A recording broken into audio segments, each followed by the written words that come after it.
Hi all, I am Fathima Muhammad Shareef. എൻ്റെ exam ഈ കഴിഞ്ഞ മാർച്ച് 3 അൽഹംദുലില്ലാ പാസ്സായി. First of all I would like to thank Medventure team for helping me crack my DH exam.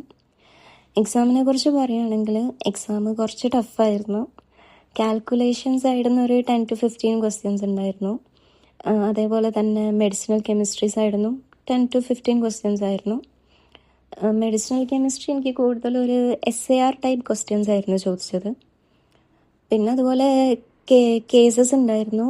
കേസസും questions കുറച്ച് lengthy questions ആയിരുന്നു. പിന്നെ എനിക്ക് കൂടുതലും ക്വസ്റ്റ്യൻസ് വന്നത് നോൺ ഫാർമക്കോളജിക്കൽ സൈഡിൽ നിന്നായിരുന്നു.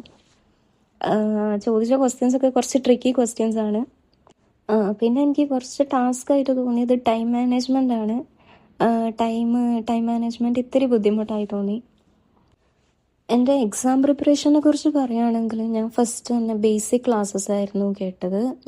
ബേസിക് ക്ലാസ്സസും അതിൻ്റെ കൂടെ തന്നെ മെറ്റീരിയലും ആണ് നോക്കിയത്. മെയിനായിട്ട് ഞാൻ ബേസിക് ക്ലാസ്സസും മെറ്റീരിയൽസും ആണ് നോക്കിയത്. പിന്നെ ഓരോ ബേസിക് ക്ലാസ്സസ് കഴിയുമ്പോഴും അതിൻ്റെ മോക്ക് ടെസ്റ്റ് ചെയ്തു പോകലുണ്ടായിരുന്നു. Special thanks to Andro sir. സാറിൻ്റെ ക്ലാസ്സസൊക്കെ നല്ല അടിപൊളി ക്ലാസ്സസാണ്. പെട്ടെന്ന് മനസ്സിലാവും. നല്ല ക്ലാസ്സസാണ്. സാറിൻ്റെ ക്ലാസ്സസ് ഒരുപാട് ഹെൽപ്ഫുൾ ആയിരുന്നു എനിക്ക്.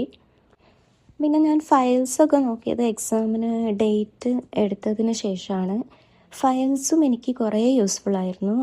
ബിക്കോസ് എനിക്ക് എക്സാമിന് ഫയൽസിലുള്ള അതേപോലെ തന്നെ കുറേ ക്വസ്റ്റ്യൻസ് ഫയൽസിൽ നിന്ന് എനിക്ക് ചോദിച്ചിട്ടുണ്ട് ഡയറക്റ്റായിട്ട്. അതുകൊണ്ട് അതും എനിക്ക് നല്ല ഹെൽപ്ഫുള്ളായിരുന്നു. ഞാനൊരു 4-5 ഫയൽസ് ഒരു 3-4 പ്രാവശ്യം റിവൈസ് ചെയ്തിട്ടുണ്ടായിരുന്നു.